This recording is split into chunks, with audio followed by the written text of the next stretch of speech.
वंदे मातरम विद्यार्थी मित्रों।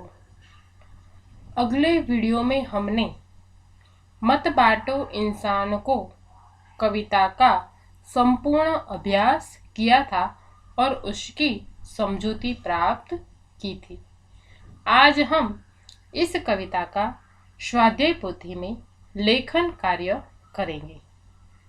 प्रश्न 1। प्रश्नों के उत्तर के लिए उचित विकल्प चुनकर विकल्प का क्रम कोष्ठक में लिखिए।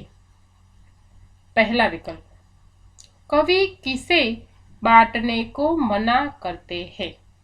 उसके विकल्प है ए भगवान, बी सागर, सी इंसान या डी धरती।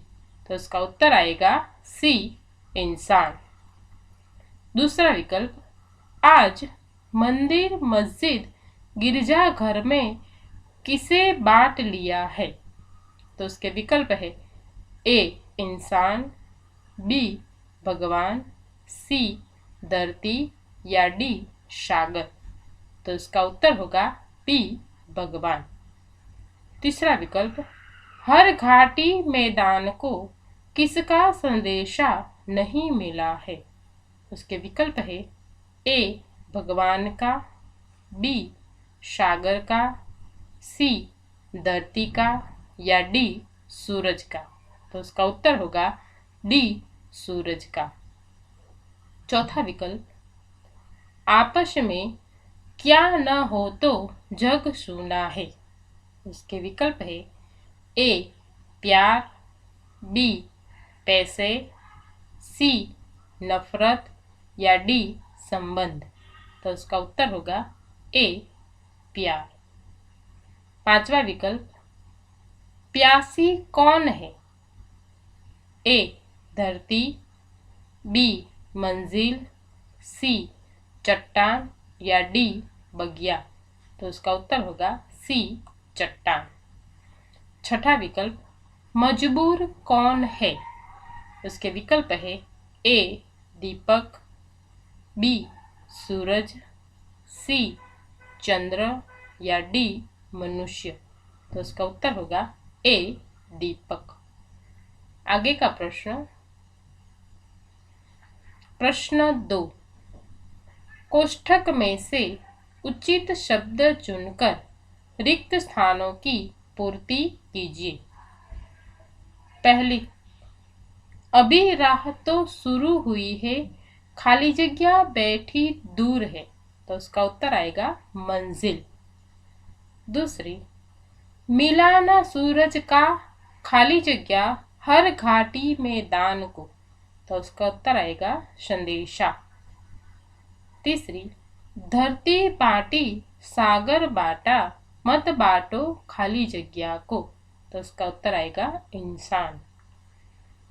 अंतिम, रौंद न पाएगा फिर कोई खाली जगह की मुस्कान को।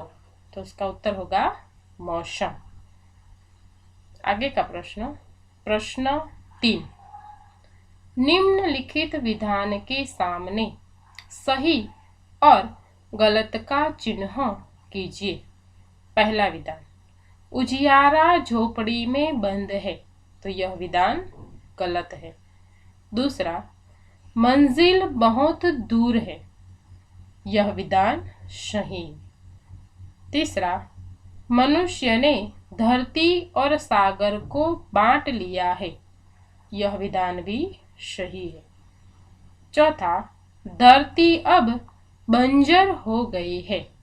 तो यह विधान गलत है। आगे का प्रश्न 4। निम्नलिखित शब्दों के पर्यायवाची शब्द लिखिए। पहला, मंजिल। तो उसका समानार्थी होगा लक्ष्य। दूसरा, मजबूर अर्थात विवश। तीसरा, राह अर्थात रास्ता। चौथा, धरती अर्थात भूमि। पांचवा, सूरज अर्थात रवि। छठा, महल अर्थात प्रासाद। सातवां, वितान अर्थात आकाश और 8वां जल अर्थात पानी। आगे का प्रश्न, प्रश्न 5, निम्नलिखित शब्दों के विलोम शब्द लिखिए। पहला प्यार, तो उसका विलोम होगा नफरत। दूसरा उजाला, उसका विरोधार्थी होगा अंधेरा। तीसरा धरती, तो उसका विरोधार्थी होगा आकाश। चौथा खिलना, उसका विरोधार्थी होगा मुरझाना। पांचवा प्रारंभ, तो उसका विलोम होगा अंत। छठा प्रसन्न, तो उसका विलोम होगा खिन्न। प्रश्न 6, निम्नलिखित शब्दों को शब्दकोश के क्रम में लिखिए। यहाँ पर हमें पहले स्वर और बाद में व्यंजन, इस प्रकार शब्दकोश के क्रम में ये सभी शब्द लिखने हैं।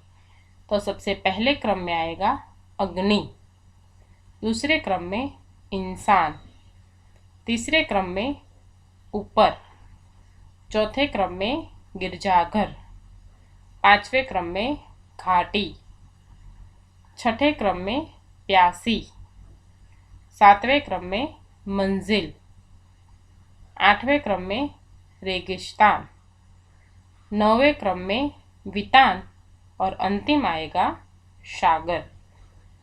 आगे का प्रश्न, प्रश्न 7, निम्नलिखित प्रश्नों के उत्तर 1-2 वाक्यों में लिखिए।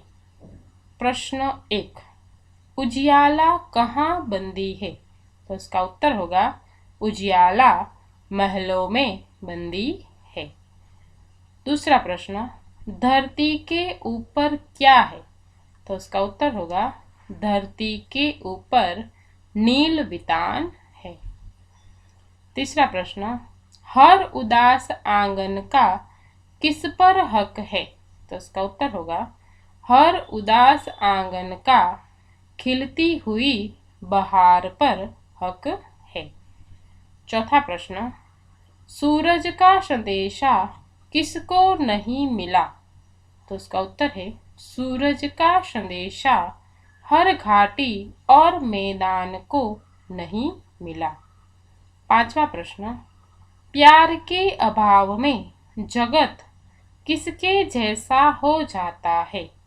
तो उसका उत्तर होगा प्यार के अभाव में जगत जलते हुए रेगिस्तान जैसा हो जाता है। आगे का प्रश्न,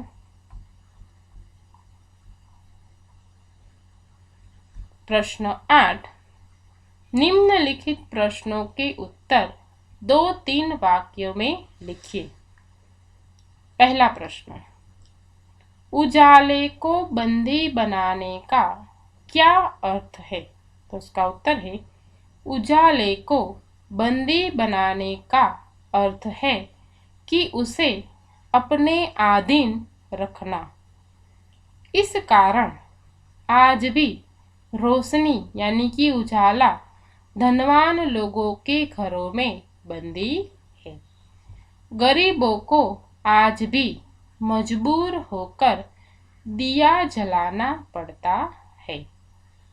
प्रश्न 2, मत बांटो इंसान को काव्य हमें क्या संदेश देता है?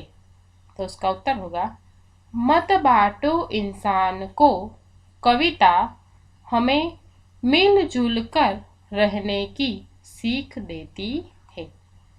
इस कविता में मनुष्य सभी प्रकार के भेदभाव भुलाकर एक समान होने का संदेश दिया गया है। तीसरा प्रश्न, किसकी मुस्कान को कोई रौंद नहीं पाएगा?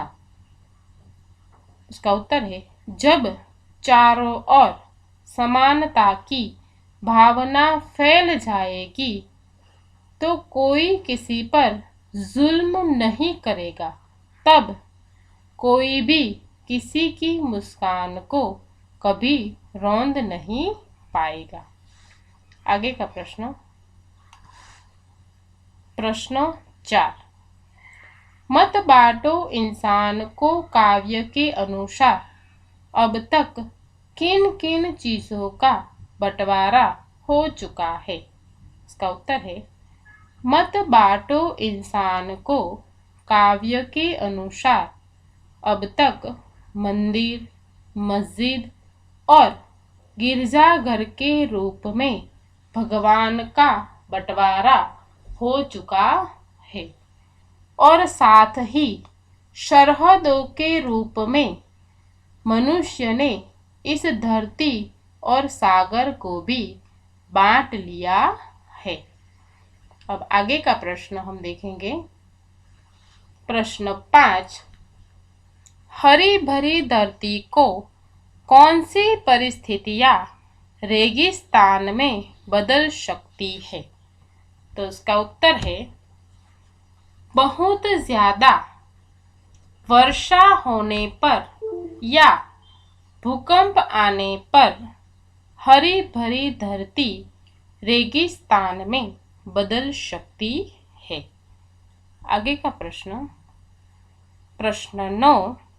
निम्नलिखित प्रश्नों के उत्तर सविस्तार लिखिए। पहला प्रश्न, लोगों ने भगवान को किस प्रकार बांट लिया है। इसका उत्तर है, कुछ लोगों ने अपने भगवान के लिए मंदिर बनवाए, कुछ लोगों ने भगवान के लिए मस्जिद बनवाई है, तो कुछ लोगों ने भगवान के लिए गिरजाघर या जिनालय बनवाए हैं। इस तरह मनुष्य ने एक ही भगवान को मंदिर, मस्जिद और गिरजाघर बनाकर उनका बंटवारा कर दिया है। दूसरा प्रश्न, इंसान को बांटने का क्या अर्थ है। इसका उत्तर है, इंसान को बांटने का अर्थ है कि उसे धर्म के आधार पर, जाति पाति के नाम पर, उसके बाहरी रंग रूप के आधार पर उसका बंटवारा करना। ईश्वर ने सभी मनुष्य को एक समान बनाया है, परंतु इंसान ने ही अपने आप को धर्म, जाति और रंग भेद करके इंसान को बांट लिया है। आगे का प्रश्न, प्रश्न 3। चट्टानों की प्यास कैसे बुझाई जा सकती है।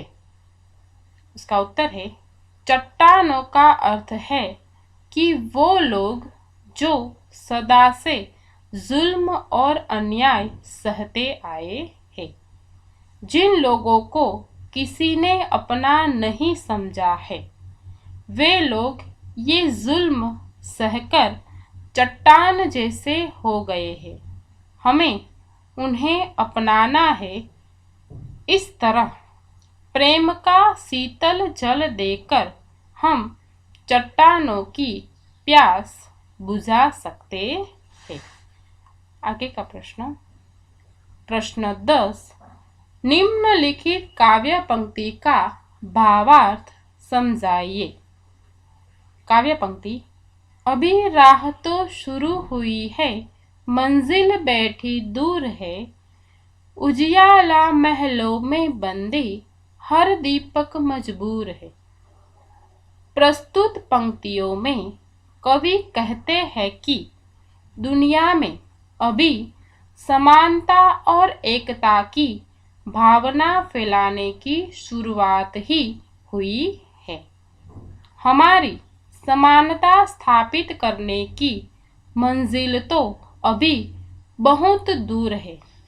उसे प्राप्त करने के लिए हमें बहुत प्रयास करने पड़ेंगे। आज भी उजाला धन संपन्न लोगों के घरों में बंदी है, गरीबों के घरों में जो आज भी दिया जल रहा है। आगे का प्रश्न, प्रश्न 11, अपूर्ण काव्य को पूर्ण कीजिए। रात होने पर मैं निकलता, सबको देता हूँ शीतलता। अब इस अपूर्ण काव्य को हमें पूर्ण करना है, तो आगे क्या होगा? बच्चे मुझे मामा कहकर बुलाते, मैं हूँ तारों का राजा। रोज रात को दिखाई दूँ, सुबह होते ही छिप जाओ। मतलब क्या होगा? चंदा मामा। विद्यार्थी मित्रों, यहाँ पर हमारा मत बांटो इंसान को काव्य का स्वाध्याय पोथी में लेखन कार्य पूर्ण होता है। आगे का पाठ हम अगले वीडियो में देखेंगे। धन्यवाद।